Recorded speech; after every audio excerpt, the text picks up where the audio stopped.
The church smelled of roses and polished wood sunlight pouring through stained glass like liquid gold. My veil trailed behind me as I walked slowly down the aisle, every step in rhythm with the music from the string quartet. Guests filled the pews, more than 200 of them friends, relatives, colleagues, all gathered to witness what was supposed to be the happiest day of my life. My heart pounded not with fear, but with joy so pure it almost hurt. My father squeezed my hand as we moved forward together, his eyes already wet with tears. "You look like a Queen Mija," he whispered, his Spanish accent thickening with emotion. My lips trembled as I smiled back at him, unaware that within moments the entire world I had built would crash around me. At the altar, my fiancé James stood tall in a tailored black tuxedo, his hair perfectly styled, his jaw tense but handsome. He looked nervous, and that made me feel warm inside because after 3 years together, he still trembled in my presence. I thought his nerves meant love. I thought his hands fidgeting meant excitement. I thought so many things that would prove to be lies. Standing beside me in her dusty rose gown was Claire, my maid of honor, my best friend since childhood. She fluffed my train, adjusted my veil, and gave me a reassuring nod that I believed was genuine. I trusted her more than anyone, perhaps even more than the man I was about to marry. We had grown up 3 houses apart, shared secrets, clothes, heartbreaks, dreams. She was supposed to be my sister in all but blood, the one person I never doubted. That trust would become the knife she drove into me in front of everyone I loved. The pastor opened his Bible, his voice steady as he began the ancient words. "We are gathered here today to join James Anderson and Emily Ramirez in holy matrimony." The sound of his words filled me with a light so bright I thought nothing could dim it. When he asked James if he would take me as his wife, James answered, "I do," with a crack in his voice that made several people chuckle softly. My heart soared. The pastor turned to me, his eyes gentle. "Do you, Emily, take James to be your lawfully wedded husband, to have and to hold in sickness and in health for richer or poorer, till death do you part?" My lips parted. The words were on the edge of my tongue. But before I could say them, the air split open. A hand smacked across my face, sharp and loud, echoing through the silent church like a gunshot. My head whipped to the side, my veil sliding off my hair. Gasps exploded from the crowd, horrified and disbelieving. My mother screamed my name. My grandmother clutched her rosary so tightly the beads snapped and scattered to the floor. My father's hands balled into fists. I stumbled, my cheek blazing with pain, my eyes wide as I turned back to see who had dared. It was Claire. My Claire, my maid of honor. Her hand was still raised, her face twisted in a sneer I had never seen before. Her eyes burned with triumph and malice as she shouted, her voice rising high above the stunned congregation. "I am pregnant, Emily, and James is the father." The words crashed over me like a tidal wave, cold and merciless. For a second I could not breathe. The church that moments before had been filled with golden light now felt like a prison of shadows. My bouquet slipped from my hands, roses scattering across the marble floor. Behind me, someone whispered, "Oh my God," loud enough for others to hear, and soon the pews were filled with panicked murmurs. Pregnant. James's child. My knees weakened as the weight of her declaration crushed me. I turned to James, desperate for him to laugh, to deny, to shout that it was a lie. But his face was pale, his lips moving without sound, his eyes darting between me and her. He could not even look me in the eyes. The silence that followed her words was unbearable. 200 guests held their breath, staring at me, waiting for me to collapse, to scream, to break. My mother buried her face in her hands. My father surged forward, only to be yanked back by an uncle who hissed, "Not here, not in the church." The string quartet had stopped playing. Even the air felt still suffocating. Claire's voice grew sharper, filled with venom. "You should not marry him, Emily. He does not love you. He has been with me for months. He told me he was trapped. He told me he wished it was me at this altar instead of you." She placed a hand on her stomach flat under the satin dress, her gesture deliberate, theatrical. And now that I carry his child, everything is going to change. My chest tightened. The woman I trusted most in the world was not only betraying me, but choosing to destroy me at the most sacred moment of my life. Her timing was cruel perfection. She wanted maximum devastation, maximum humiliation. I stared at her, at James, at the guests who shifted uncomfortably in their seats, whispering like the rustle of dead leaves. I could feel their pity stabbing at me, their curiosity like claws digging into my skin. For a moment, I thought I would faint. The slap still burned on my cheek. My ears rang. The aisle, the altar, the church itself blurred into a haze of disbelief. And then, from somewhere deep inside, a strange calm began to rise. My lips curved into the faintest smile, not of joy, but of something sharper, colder. Claire's confident expression flickered at the side of it just for a heartbeat. She had struck me, humiliated me, announced her pregnancy with my husband's child, and she thought I would shatter. But she was wrong. In that moment of absolute ruin, something inside me hardened into steel. I looked at her, my voice steady, carrying clearly in the shocked silence. "You poor, foolish girl!" I grew up in a house where love always came with conditions. My mother controlled every detail of my life, from the way I wore my hair to the friends I was allowed to see, and whenever I resisted, she reminded me that I would be nothing without her guidance. My father was distant, a shadow that came home from work, poured himself a drink, and read the newspaper as if his family was another piece of furniture in the room. When I tried to please them by bringing home good grades or working extra hours at my part-time job, my mother would smirk and say it was the least I could do to repay everything she had sacrificed. My father rarely spoke to me unless it was to tell me not to embarrass the family. This constant pressure carved deep lines inside me, teaching me that love meant obedience and silence. I learned early how to survive by swallowing my feelings and presenting the version of myself that would win their fleeting approval. That upbringing made me an easy target for people who recognized my hunger for acceptance. Claire was one of those people. From the outside, she was my best friend, the girl who lived down the street, the one who shared popsicles with me on hot summer days, the one who comforted me when I cried after my first heartbreak. To everyone else, we were inseparable sisters without blood. But there were signs, even then signs, that she needed to compete with me rather than support me. When I bought a new dress, she made sure to buy a prettier one the next week. When I made the cheerleading squad, she tried out for captain the following year. When I dated a boy, she flirted with him until he noticed her too. I told myself it was harmless, that girls our age were naturally competitive, that she was still my best friend. What I did not realize was that she had been studying me all along, waiting for the perfect opportunity to take what I valued most. When James entered my life, I believed fate had finally handed me a gift. He was everything my parents wanted, tall, educated, from a family with money. At first, I thought he was different, that he really saw me, that his compliments meant I was more than a shadow in someone else's story. But as the months went by, I noticed things I chose not to confront. He worked late more often than seemed normal, his phone always buzzing with messages he would hide from me, his explanations sounding rehearsed. Whenever I asked if something was wrong, he would pull me close and whisper that I was overthinking, that I should not worry. His words soothed me in the moment, but left me uneasy when he looked away too quickly. Claire was always there, inserting herself into our plans. She claimed she was helping with wedding preparations, but sometimes I would come home to find her sitting on the couch with James, their conversation abruptly ending the moment I stepped through the door. If I questioned it, James would laugh and say they were discussing finances, since they both worked in similar fields. Claire would smile innocently, reminding me that she was my maid of honor and wanted everything to be perfect.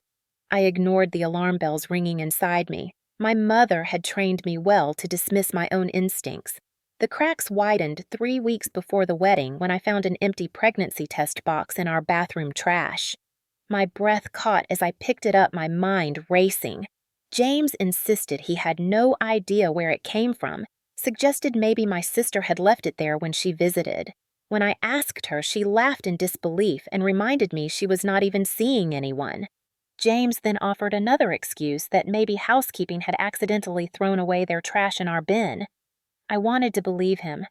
I wanted to believe so badly that I let the lie settle in my chest like a stone weighing me down every time I looked at him. Claire grew distant in those weeks, snapping at small questions, checking her phone constantly, disappearing for hours under the pretense of wedding errands.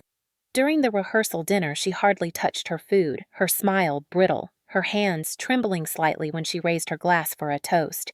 James kept glancing at her, his face pale, his eyes darting nervously whenever someone mentioned the ceremony.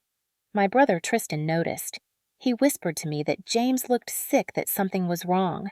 I brushed it off, pretending everything was fine, because the alternative was too painful to admit. My mother was watching me like a hawk that evening, her expression sharp.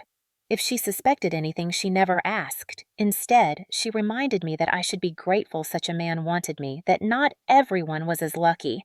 Her words were chains around my wrists, tightening with every passing hour. Claire visited me late that night after everyone else had gone home. She stood at the doorway, her face unreadable. "You know I love you, right?" she said softly. "Of course I do," I answered without hesitation. "I love you too." She hugged me tightly, her arms clinging almost desperately. "Tomorrow will change everything," she whispered. I thought she meant it in a good way. I laughed, told her that was the point of a wedding. But when she pulled away, her eyes were darker than I had ever seen. I dismissed it as nerves, the same nerves I felt fluttering in my stomach. That was the last warning I ignored. Looking back, the puzzle pieces form a picture so obvious it makes me ache. The late nights, the secret messages, the pregnancy test, the smudged lipstick when Claire returned from checking on James at the church. Each clue was screaming at me, but I silenced them, desperate to hold on to the dream of a perfect wedding, desperate to finally earn my parents' approval, desperate to keep the friend I thought was family. I did not realize that by ignoring my instincts, I was walking straight into the trap they had set. But what Claire and James never knew was that my entire childhood of surviving under control and cruelty had given me one skill they underestimated. I knew how to watch. I knew how to collect details silently. I knew how to endure until the moment came to strike back. And so, in those quiet weeks before the wedding, while everyone thought I was oblivious, I was preparing. I saved receipts, I kept screenshots, I recorded conversations when they thought I was asleep. I gathered evidence like a nurse cataloging symptoms, methodical and precise. I did not know exactly when I would use it, but I knew the day would come. What I did not know was that the day would arrive with a slap to the face in front of 200 people. That single act would transform my years of quiet suffering into the sharpest weapon I had ever held. The morning of my wedding began with sunlight streaming through the curtains of my childhood bedroom, the same room where I had dreamed of this day since I was a girl, playing dress-up in my mother's veil. The air was thick with the smell of my mother's cooking and the sound of voices drifting in from the kitchen. My bridesmaids bustled around me, curling hair, fastening zippers, adjusting makeup. My sister Sydney arranged the coffee station with military precision, while my cousin Maria snapped photos with her professional camera. Everything looked like a fairy tale, but under the surface I could feel a tension that made my skin prickle. Claire arrived right on time, balancing a tray of expensive lattes as though she were arriving on a movie set. She looked flawless, her hair in soft waves, her face painted with precision. She kissed my cheek and said this was the happiest day of my life. Her smile was bright, almost too bright, and her eyes darted toward her phone the moment she thought no one was watching. I tried to ignore the twist in my stomach. I told myself it was just nerves. By noon, the house was buzzing with activity. My grandmother fastened the pearl necklace that had been passed down for generations, whispering a prayer in Spanish as her hands shook with emotion. My father stood in the doorway, his eyes misty as he saw me in the gown I had spent months saving for. He told me I looked like a queen, and for a moment I let myself believe that everything was right. Claire hovered near me, fluffing my train, fixing my lipstick, doing everything a maid of honor should. Yet every time her phone buzzed, she excused herself, disappearing into the hallway or outside. Sydney caught her once and asked who she was texting so urgently. Claire brushed it off, claiming it was work. My sister raised an eyebrow but said nothing. At 2 o'clock, we arrived at the church, the white limousine pulling up to the grand stone steps. Guests were already filing inside, men in dark suits, women in jewel-toned dresses, the scent of perfume and cologne mixing with the roses lining the walkway. I peered out the window and saw James's family filling the right side of the pews, their wealth and elegance on display, in pearls and navy suits. My family filled the left side, colorful and loud, the clash of two worlds visible in every detail. I held my father's arm as we waited for the doors to open. My heart pounded with anticipation, excitement, mixed with dread that I could not name. The coordinator gave us the signal. The doors opened. The string quartet began to play. Gasps rippled through the congregation as everyone turned to watch me walk down the aisle. I felt suspended in a dream, the train of my gown trailing like a river of silk behind me, the light from the stained glass windows painting the aisle in hues of red and gold. At the altar, James stood waiting, his face pale but smiling. His eyes met mine, and for a moment I believed everything would be fine. Beside him stood his groomsmen, including his younger brother, his best man, and several friends from college. Beside me, Claire adjusted her bouquet and looked radiant, though her hands trembled slightly. She caught my eye and gave me a reassuring smile that felt wrong, like a mask hiding something darker. The pastor opened his Bible, his voice calm as he began the ceremony. My palms were damp inside my gloves. James squeezed my hand, his fingers cold. When the pastor asked if he would take me as his wife, James's voice cracked as he said, "I do." The sound made my heart swell even as unease coiled tighter in my stomach. Then the pastor turned to me, asked if I would take James as my husband. I opened my mouth to answer, but before I could speak, a sudden movement erupted beside me. Claire stepped forward. I turned confused as she raised her hand and slapped me hard across the face. The sound cracked through the silence, sharp and shocking. My head snapped to the side, the veil slipping loose. My cheek flaming with pain. Gasps and screams filled the church. My mother cried out. My grandmother clutched her rosary tighter. My father surged forward, only to be held back by an uncle whispering, "Not here. Not in front of everyone." My bouquet slipped from my hands, roses scattering across the marble like blood drops. Claire stood tall, her face twisted with something cruel and triumphant. Her voice rang out clear and vicious, filling every corner of the sacred space. "I am pregnant, Emily, and James is the father." The congregation exploded in whispers, shocked voices overlapping the words, "Oh my God," echoing like a curse. My legs trembled, my breath caught in my throat. I turned to James, praying for him to deny it, to protect me, to prove her wrong. But his face had gone white. His lips moving without sound, his eyes darting everywhere but at me. He could not even look me in the eyes. Claire stepped closer, her voice growing louder, her words sharpened like knives. "He told me he was trapped. He told me he wished it was me at this altar. He said he loved me. The baby is his, and we both deserve better than this charade." She placed her hand on her stomach, still flat under the satin gown, and the gesture made several guests gasp louder. My mother covered her face with her hands, muttering prayers. My father's jaw clenched so tightly I thought his teeth might crack.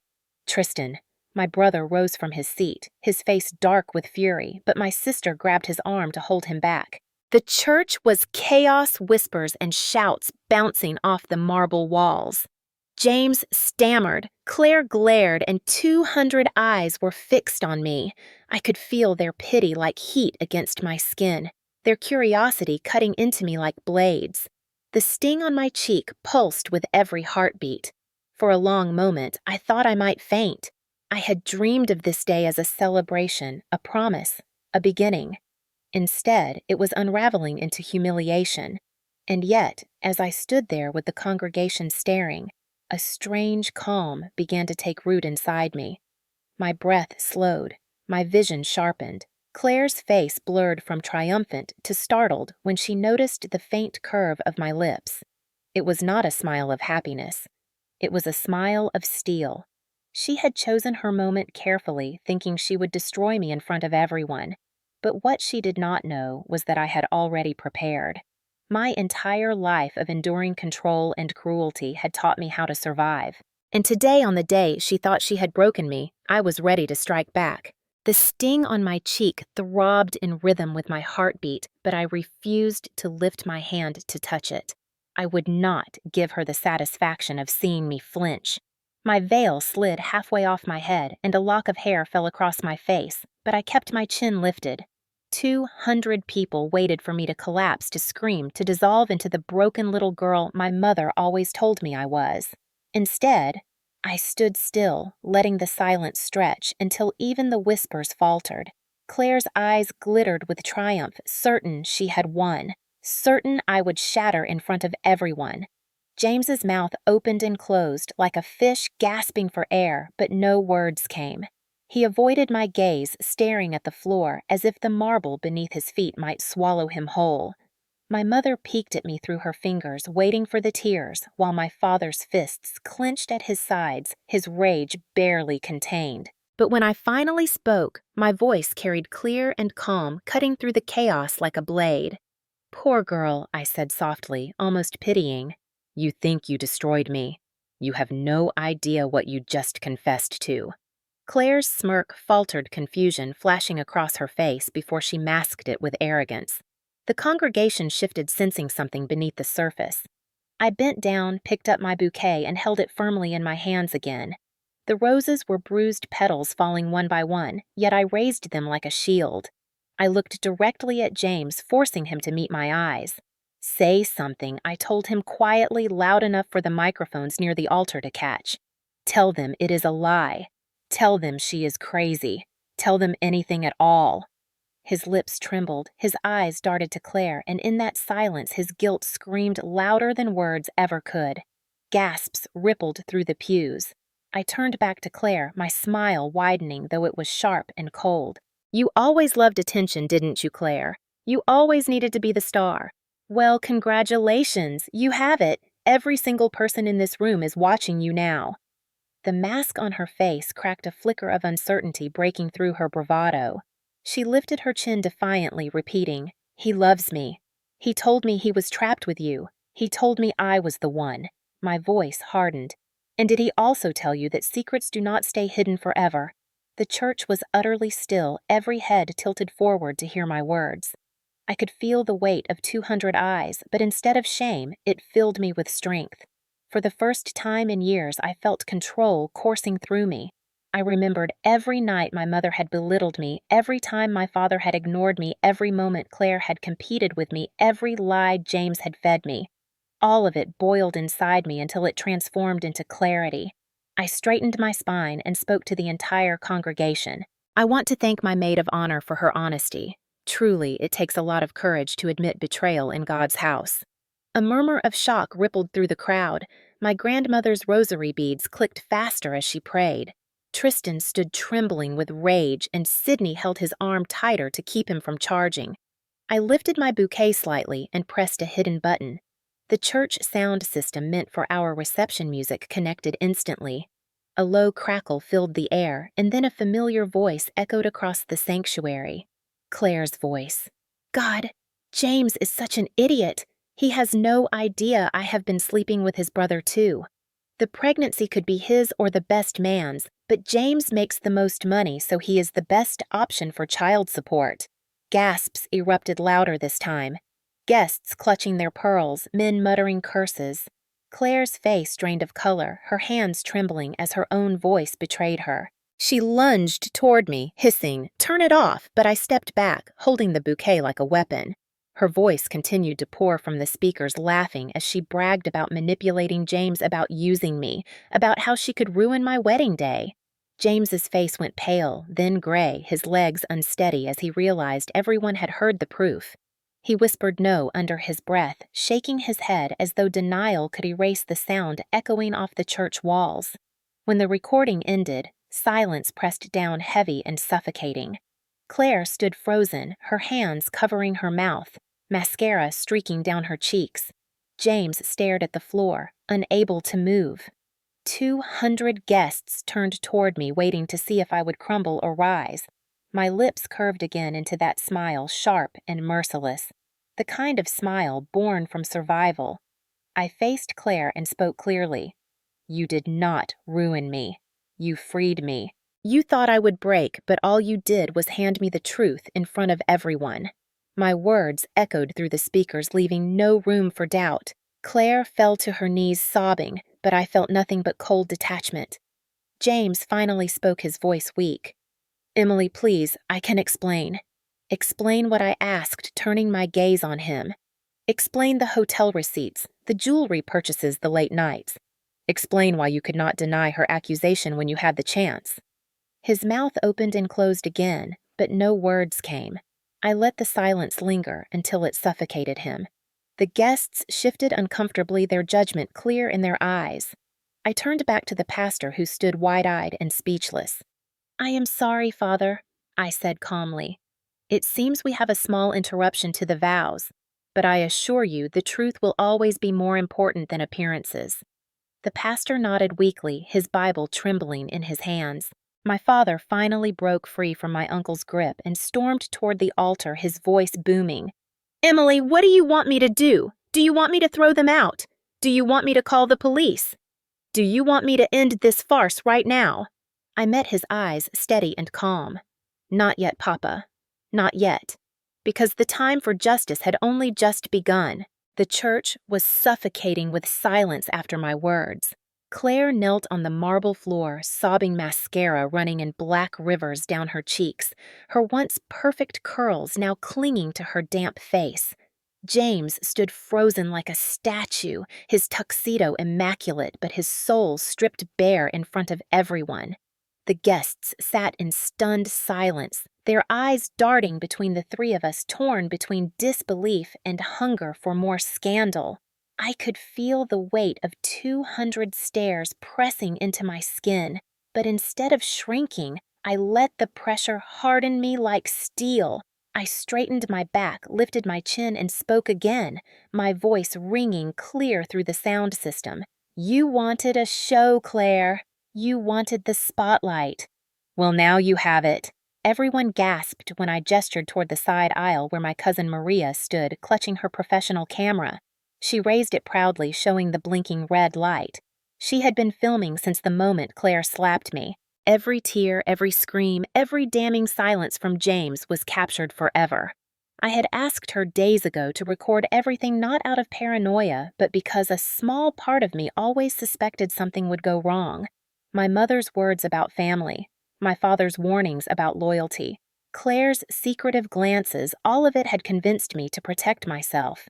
And now here it was, proof caught in crystal clarity, not just a memory that people could dismiss, but a living record that could not be denied. Maria stepped forward and handed me the camera. I lifted it high for all to see, then turned the lens toward Claire, who cowered on the floor. Smile, I told her coldly. You wanted to be remembered. Now you will be. The congregation shifted uneasily, some shocked, some whispering furiously, some nodding as though justice was finally being served. I walked slowly toward James, each step echoing like a drumbeat. His face paled further with every click of my heels.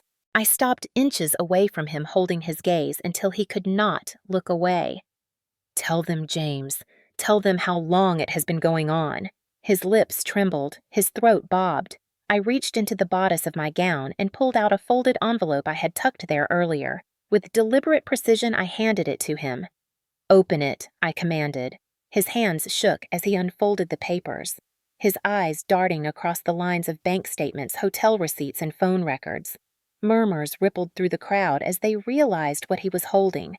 I had spent weeks quietly gathering evidence, hiring a private investigator when my suspicions grew too loud to ignore. Every late night, every unexplained purchase, every lie, it was all there in black and white. I turned to the guests, projecting my voice so none could miss it. My husband-to-be has been unfaithful.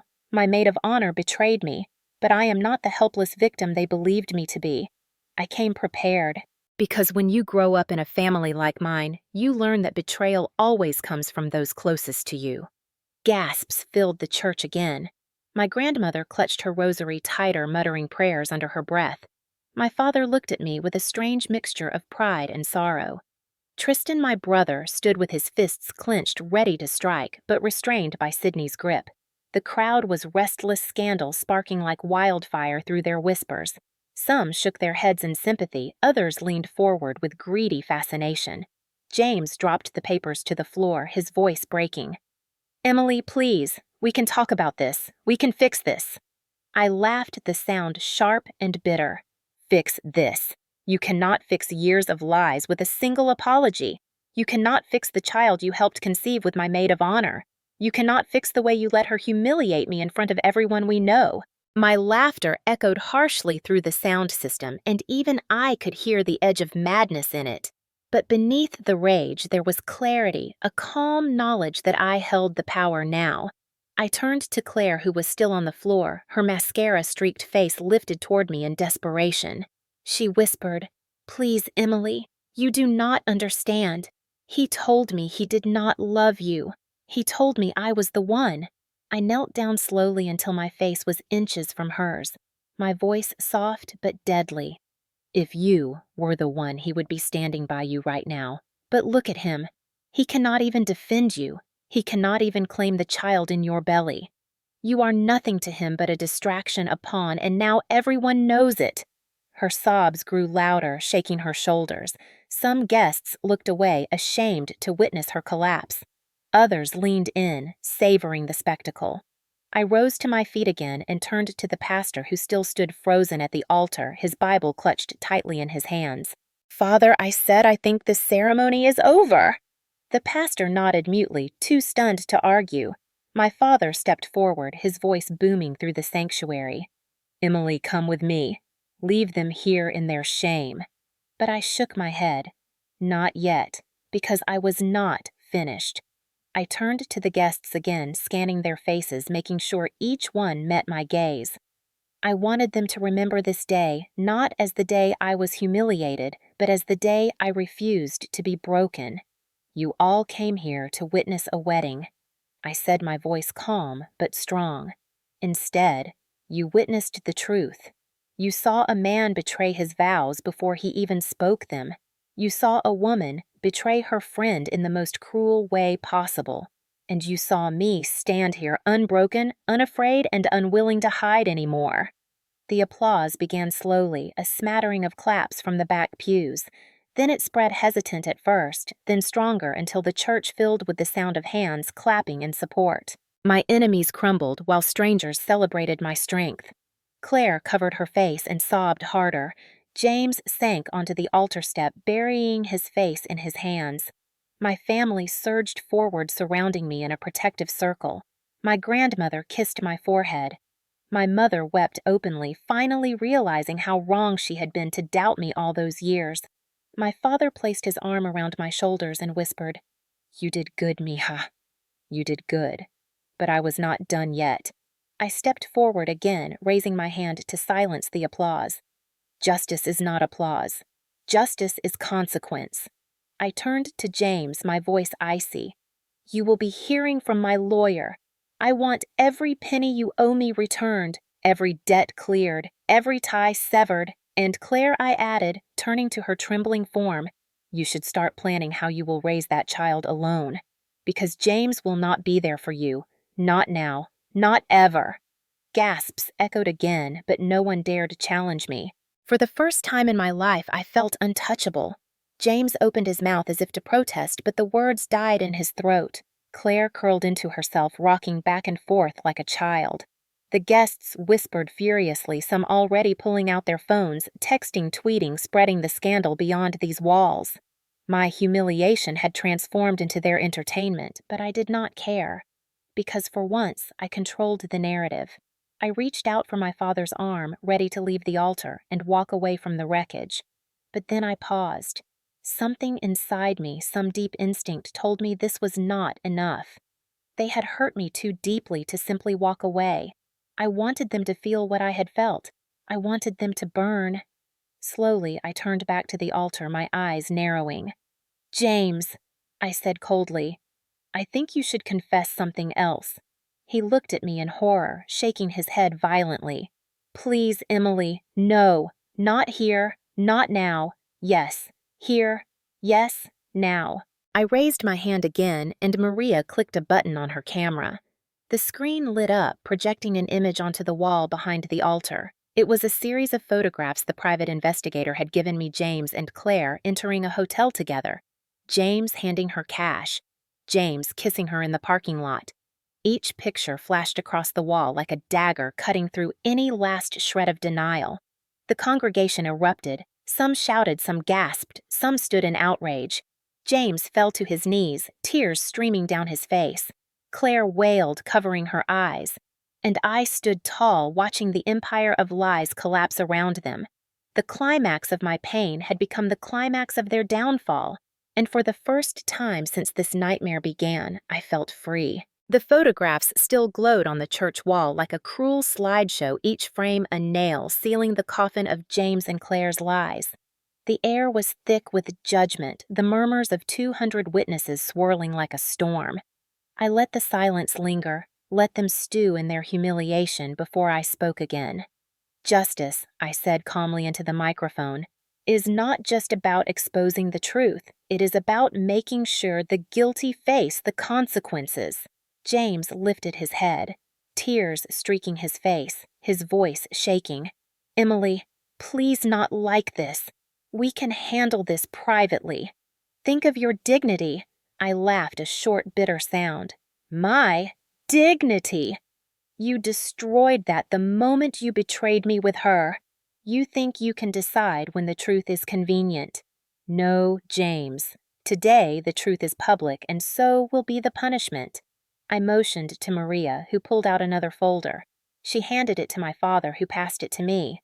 I held it high so the crowd could see the official letterhead. These are the documents my lawyer prepared weeks ago. Annulment papers, pre-signed, ready to file. I suspected something was wrong, and now I have confirmation. James, you are no longer my husband-to-be. You are nothing but a legal burden waiting to be erased.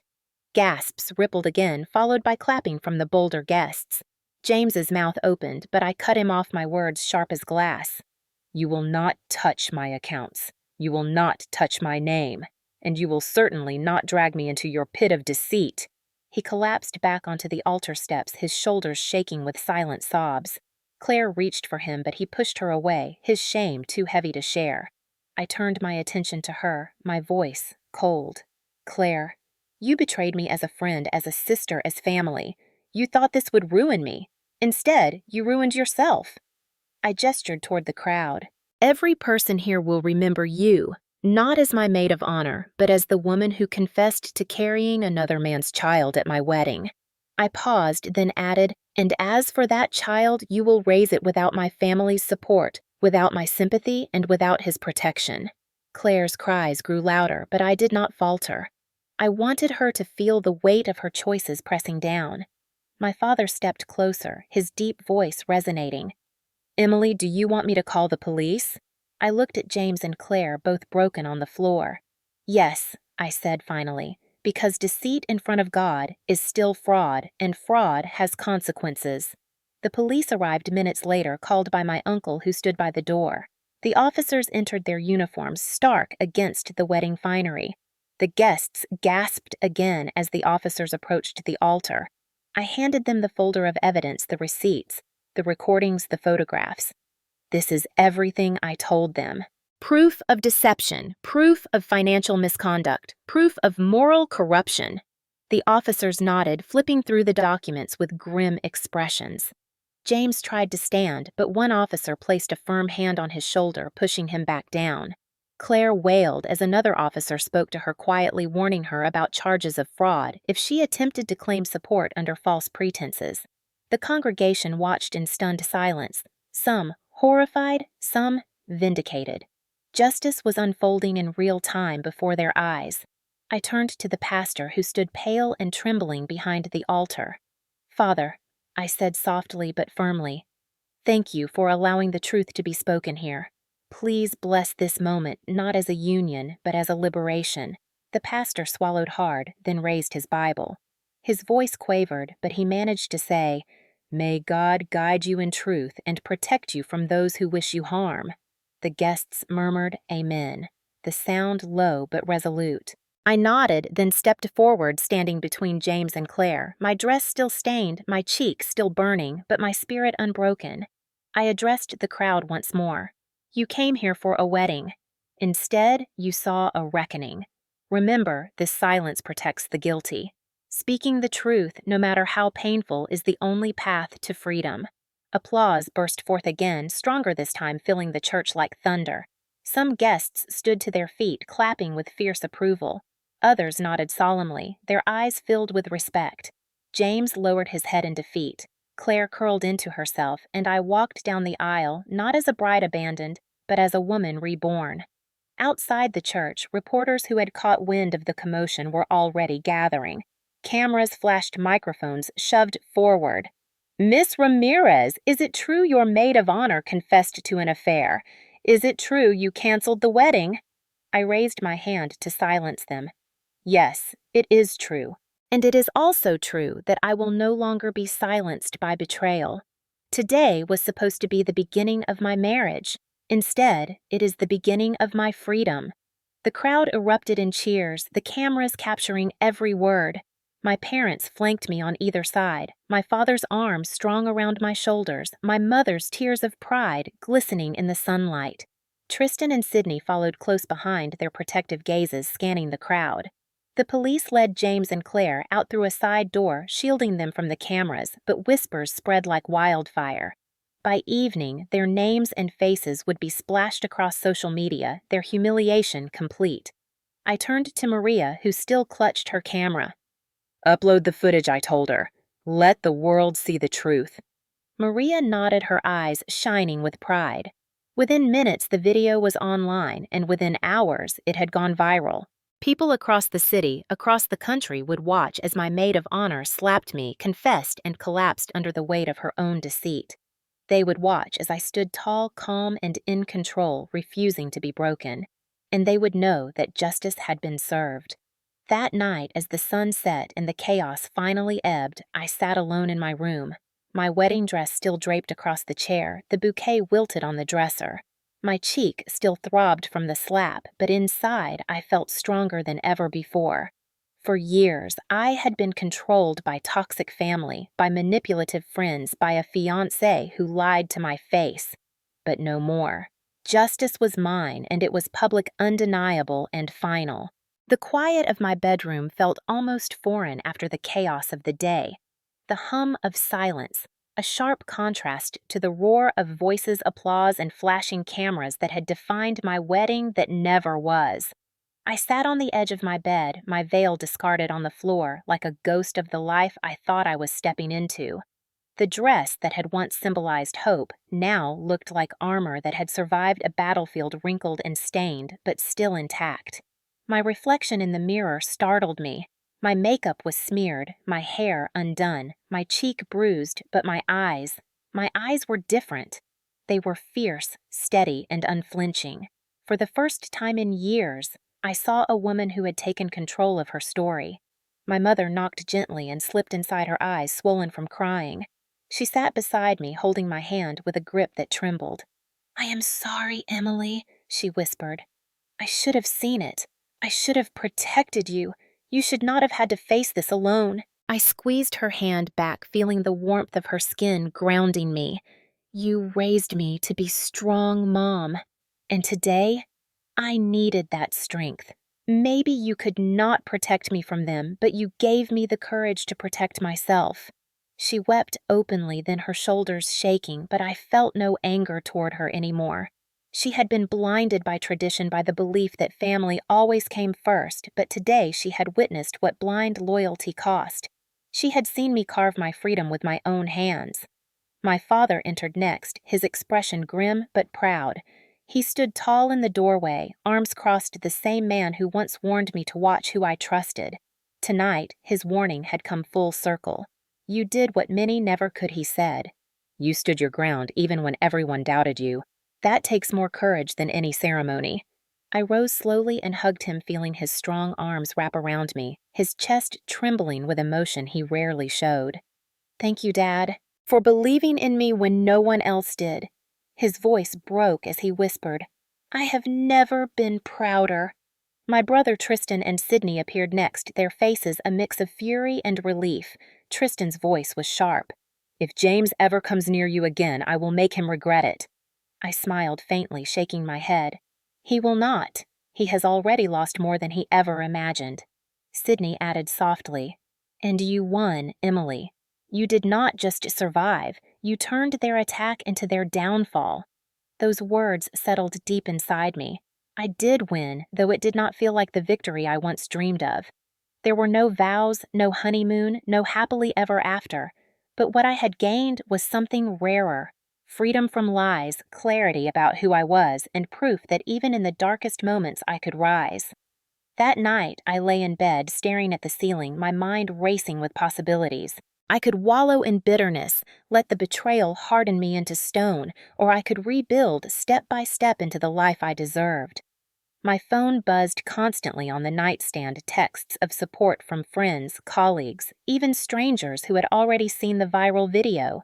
The world knew my story now, but instead of feeling ashamed, I felt empowered. They saw me not as a victim, but as a fighter. I typed a message to my lawyer, short and precise: "File the papers tomorrow." Then I put the phone down and closed my eyes, letting the exhaustion finally pull me under. The next morning, sunlight streamed through my curtains, golden and warm, as if the world itself was reminding me that life went on. I brewed coffee, the rich aroma filling the kitchen, and sat at the table in silence. For the first time in months, I felt no anxiety about checking my messages, no fear of what secrets might be waiting. Instead, I opened my notebook and began to write. Not about James, not about Claire, but about myself. About what I wanted now that I was free from their grasp. A career that fulfilled me. Friendships that lifted me instead of weighing me down. A future that was mine alone to shape. My pen scratched across the paper, each word a promise to myself. My parents joined me later, bringing breakfast, their presence steady and warm. We ate together, not as a family fractured by betrayal, but as one beginning to heal. My grandmother called her voice strong despite her years. "I prayed for you last night," she said. "God gave you the strength to endure, and now He will guide you forward." Tears welled in my eyes at her faith, simple and unwavering. After breakfast, I stepped outside barefoot on the grass, the morning air crisp and fresh. Neighbors peeked through curtains, whispers already buzzing, but I no longer cared. Let them talk. Let them judge. My truth had already spoken louder than their gossip ever could. As I stood there feeling the earth beneath my feet, I realized that liberation was not a single moment of applause or justice served. Liberation was waking up every day and choosing myself, choosing peace over chaos, truth over lies, strength over fear. My wedding day had ended in ashes, but from those ashes I would build something stronger than any vow James could have spoken. I would build a life that belonged only to me. In the days that followed, the story of my ruined wedding spread like wildfire across the community, then across the internet. The video Maria had uploaded gathered millions of views within 48 hours, shared on news outlets, morning talk shows, and social media feeds. Headlines blared: "Maid of Honor confesses affair during wedding." Viral clip shows bride's stunning response. Strangers flooded my inbox with messages of support, calling me brave, calling me an inspiration, calling me proof that dignity could rise even from betrayal. For once, the attention did not suffocate me, it freed me. James and Claire, however, faced the opposite. James's employer placed him on immediate leave when the scandal surfaced. His colleagues whispered behind his back, some even demanding his resignation for bringing disgrace to the company's name. Claire lost her position at the boutique where she worked when clients refused to be served by her. She walked through town and felt eyes burning into her judgment, heavy with every step. What she had intended as her triumph had become her public ruin. My parents received calls too. Some relatives expressed outrage, claiming I had humiliated the family by airing dirty laundry in front of 200 people and countless strangers online. But my father answered each call with steady resolve. My daughter did what was right. If you think truth is humiliation, then you are part of the problem. Slowly, the tide shifted. Neighbors who had once gossiped began stopping by with casseroles, letters, even hugs, their eyes filled with respect. My grandmother beamed with pride, telling every friend at church that her granddaughter had stood up to lies in God's house. At night, when the quiet returned, I thought about the price of everything. Yes, I was free. Yes, I had reclaimed my voice. But freedom had come wrapped in loneliness, too. The house felt larger than before the absence of James, like a shadow that lingered in the corners. I missed the illusion more than the man, the dream of a wedding, of starting a family, of stepping into a life I thought was secure. Yet even in that ache, I knew the truth: better loneliness than living beside betrayal. My brother Tristan checked on me daily, sometimes storming in with jokes, sometimes just sitting in silence while we watched old movies. Sydney helped me box up the wedding gifts and return them with polite but firm notes. Maria continued documenting my journey, insisting that one day my story would become a book, maybe even a film. Each of them reminded me that though I had lost a partner, I was not without love. The world moved on as it always does, but the lesson carved itself deep inside me. Control is not love. Secrets rot the soul, and silence only feeds those who harm you. I had grown up in a family where appearances mattered more than truth, where we were told to smile even when we were bleeding inside. But standing in that church, slapped and humiliated, I chose to break the cycle. I chose to show that survival was not enough. I had the right to thrive. Weeks later, I walked past the same church again.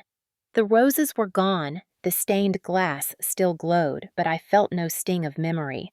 Instead, I felt a calm pride. That place was no longer where my life had been destroyed. It was where my life had truly begun. James tried reaching out once, leaving a message on my phone that I never returned. His voice was hoarse, begging forgiveness, claiming he had been confused, manipulated, pressured. I deleted it without hesitation.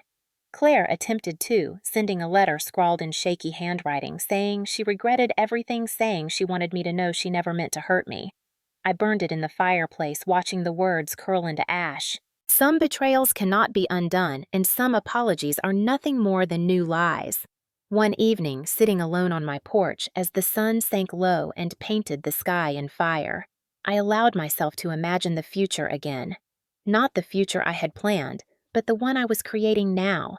A future where my worth was not defined by a ring, where my happiness was not chained to another's loyalty, where my voice would always be heard. And as the crickets sang and the night wrapped itself around me, I smiled. I had been humiliated, broken open before the eyes of everyone I knew, but from that breaking light had poured in. I was no longer Emily the bride. I was Emily the survivor, Emily the fighter, Emily, the woman who chose truth over silence, strength over fear. My story would live on not as a tragedy, but as a testament, and in that final reflection I understood the slap was never the end. It was the beginning of everything.